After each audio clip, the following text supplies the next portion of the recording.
দেখতেই পাচ্ছ এই আসনটা অলমোস্ট কমপ্লিট হয়েই এসেছে। তো এই ডিজাইনটা আমি কিভাবে বানিয়েছি যদি জানতে চাও তাহলে কেয়াস কিচেন অ্যান্ড ক্রাফট তো দেখতেই হবে।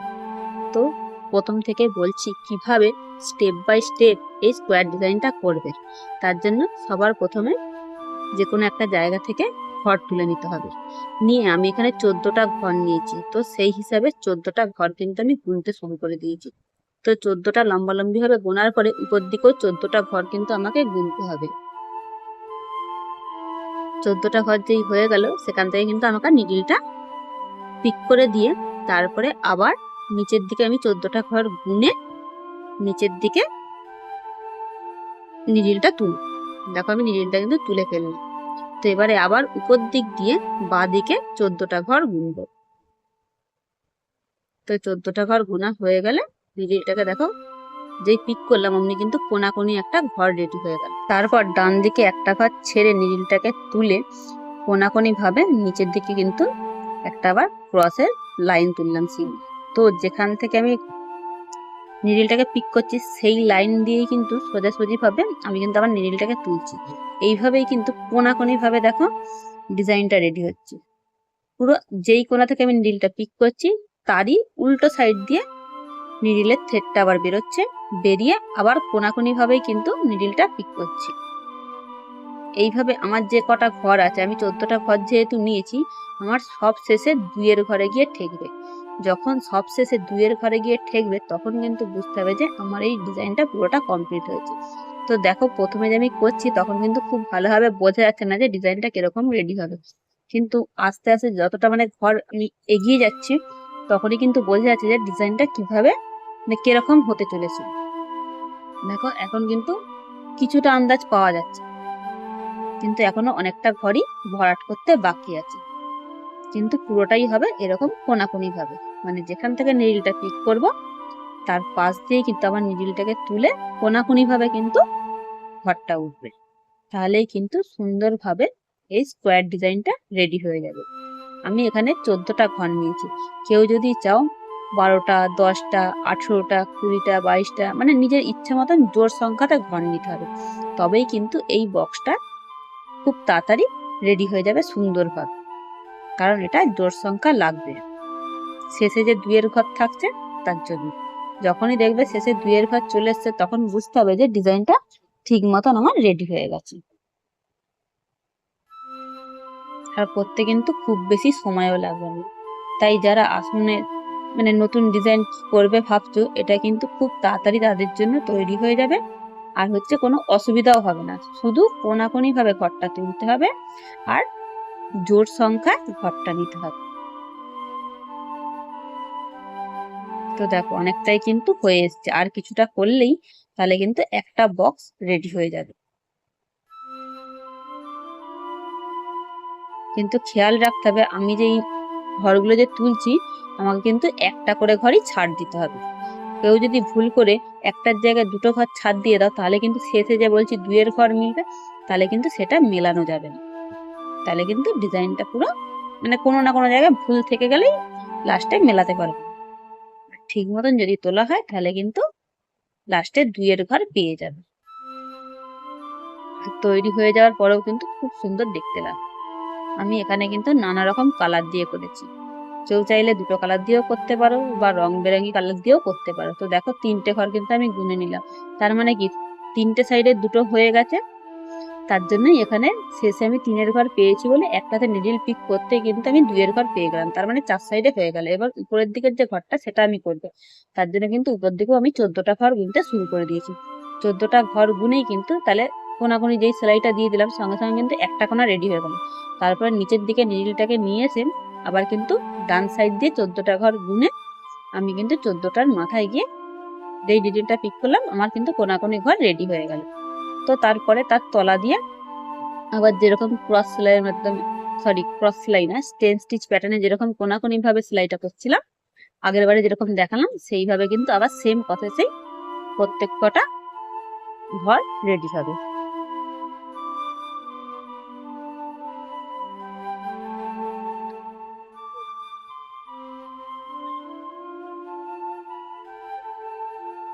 কিন্তু এটা খুব তাড়াতাড়ি রেডি হয়ে যাবে।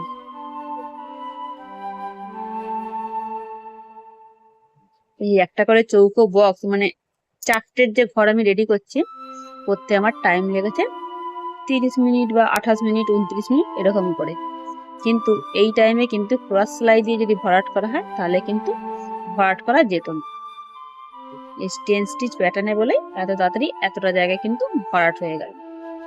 আর এই ডিজাইনটা করার পর যখন ভরাটের কিন্তু কোনো ঝামেলা থাকবে না। অন্য আসনে যেহেতু ভরাট করতে হয় ডিজাইন তোলার পর, কিন্তু এটা এমনই একটা আসন যেটা তৈরি করতে গেলে একবারে কিন্তু ভরাটের কাজটাও হয়ে যাবে আর খুব কম সময়ে রেডিও হয়ে যাবে।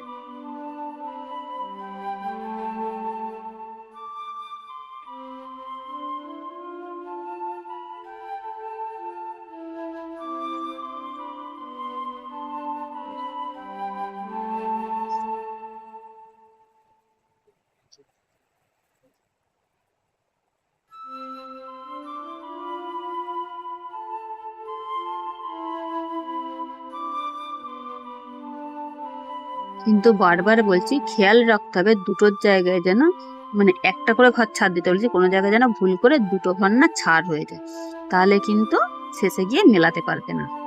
শুধু এইটাই মাথায় রাখতে হবে। আর হচ্ছে কোনাকুনি ভাবে সেলাইটা করতে হবে, তাহলেই কিন্তু এই স্কোয়ার ডিজাইনটা খুব তাড়াতাড়ি রেডি হয়ে যাবে আর দেখতেও কিন্তু খুব সুন্দর লাগবে।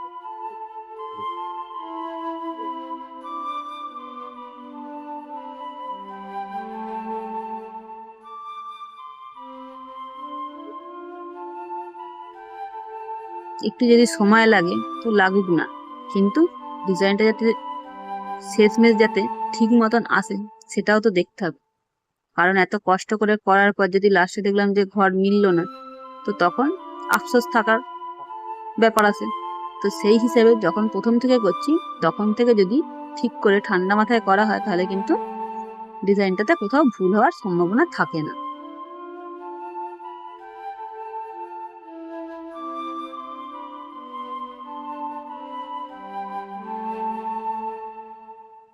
দেখো এখানে কিন্তু 3-এর ঘর চলে এসছে। তো এবারে এই সাইড গুলোতে দেখো 2-এর ঘর পাওয়া যাবে।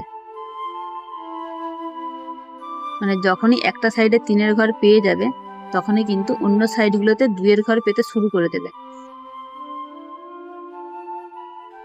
আর 2-এর ঘর পেয়ে যাওয়া মানে ডিজাইনটা পুরো কমপ্লিট হয়ে গেছে।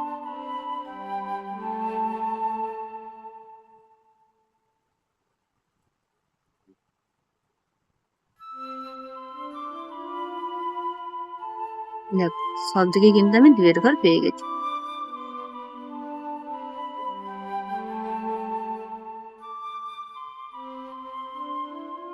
আর এখানে যে 3-এর ঘর প্রথমে দেখালাম, আগের বারে দেখালাম যে পেয়ে গেছি, তো এখানে একটা ঘর দিয়ে নিডিলটা পিক করলেই 2-এর ঘর কিন্তু হয়ে গেল।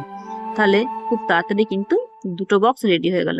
তাহলে আবার আমাকে 14টা ঘর গুনতে হবে কোনাকুনি ভাবে। তার জন্য কি হচ্ছে, নিচের যে স্কোয়ারটা তার থেকে 14টা ঘর আমাকে গুনতে হবে ডান দিকে। আমি এখানে 4টে করে বক্স একটা কালার দিয়ে করেছি। কেউ চাইলে একটা করে সিঙ্গেল কালার দিয়েও করতে পারো বা দুটো করে নিয়েও করতে পারো। তো এবারে আমাকে কিন্তু আবার উপর দিকে ক্রস তৈরি করতে হবে, তার জন্য উপর দিকে আবার 14টা ঘর গুনে নিতে হলো। নেওয়ার পরে নিডিলটাকে তুলে আবার এই বা সাইডের কোণেতে নিডিলটাকে পিক করলাম, তাহলে দেখো ক্রস তৈরি হয়ে গেল। তো আবার সেম প্রসেস যেরকম আগের বারে দেখালাম সেরকম তার পাশ দিয়ে ডান দিকে একটা ঘর ছেড়ে দিয়ে নিডিলটাকে পিক করে পুরো বক্সটা কিন্তু আমি রেডি করে নিলাম, যেরকম আগের দুটোতে করেছি সেরকমই। তো এটাও অলমোস্ট কমপ্লিট হয়ে গেছে। আর একটা করলেই কিন্তু এই 4টের যে ঘর আমি রেডি করছি স্কোয়ার, সেটা কিন্তু রেডি হয়ে যাবে।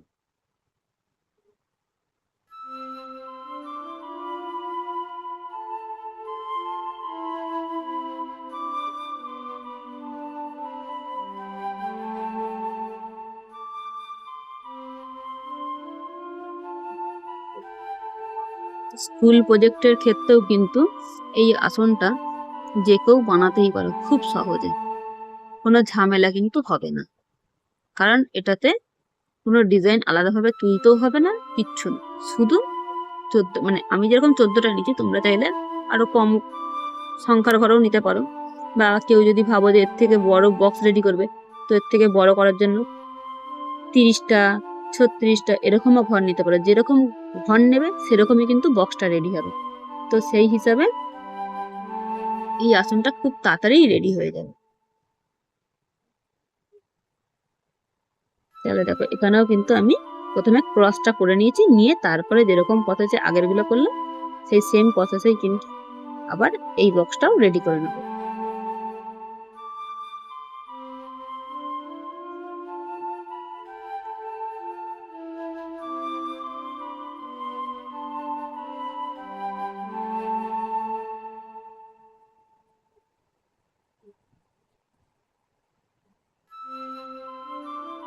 তাহলে ডিজাইনটা যদি ভালো লাগে তো লাইক কমেন্ট শেয়ার করে পাশে থাকতে পারো, যাতে নতুন কোনো ভিডিও নিয়ে এলে তোমাদের কাছে আগে যায়।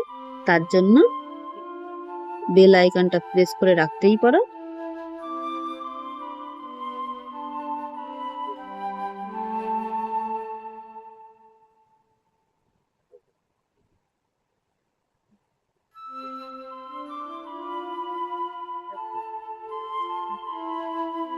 তাহলে দেখো খুব বেশি কিন্তু সময় লাগলো না, 4টে ঘরে কিন্তু আমার রেডি হয়ে গেল। আর যদি এরকম স্টেপ মেনে করো তাহলে কিন্তু এই যে ভিতরের যে গ্যাপটা তৈরি হয়েছে এটা কিন্তু এরকমই সুন্দর দেখতে লাগবে। কিন্তু যদি করতে করতেই কোনাকুনি ভাবে না করে যদি মানে অন্য সাইডে চলে যাও ভুল করে, তাহলে কিন্তু এই ডিজাইনটা কিন্তু এরকম রেডি হবে না।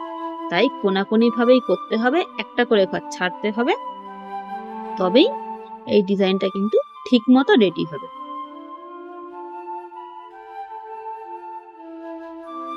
আর যখনই শেষে গিয়ে 2 ঘর চলে আসবে তখন বুঝতে হবে যে আমার ডিজাইনটা পুরো কমপ্লিট হয়ে গেছে।